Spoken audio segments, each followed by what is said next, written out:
Ladies and gentlemen, Mr. President, in March this year, you received 3 petitions pursuant to Article 146 of the Constitution 1992 for the removal of Chief Justice Gertrude Asaba Araba Sakitokon, and the public was made aware of this fact. Subsequent processes dictated by the Constitution and the decisions of our Supreme Court were gone through, culminating in the establishment of our committee under Article 146, Clause 6 of the Constitution.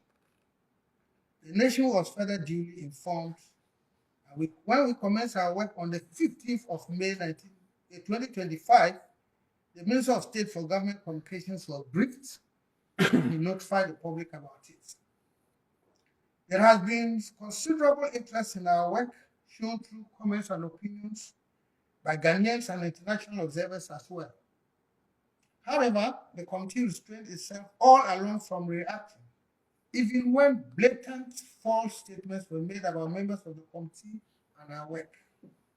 To the committee, our mandate and remit is set out under Article 146, Clauses 7 and 8 of the Constitution. It's clear, and it is to inquire into the petitions in camera, hear the person against whom the petitions have been brought in her defense, by herself or by her lawyer or other aspects of her case, and then make a recommendation to you, Mr. President. As I have said above, 3 petitions were referred to us, and though all 3 petitions seek the same relief, each petition is distinct and would succeed or fail on its individual strengths or weaknesses.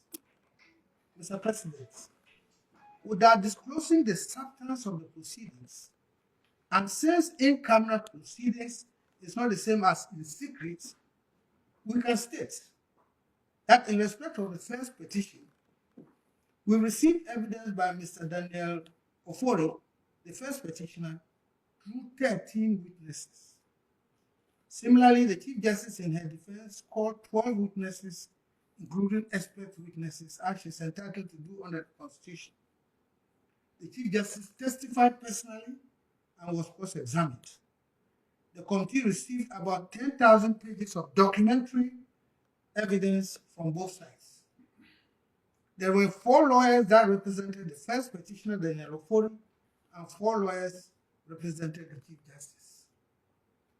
Mr. President, after critical and dispassionate examination and assessment of all the evidence, including the expert evidence, against the provisions of the Constitution and the relevant laws, we have, without fear or favor, arrived at a recommendation on the first petition.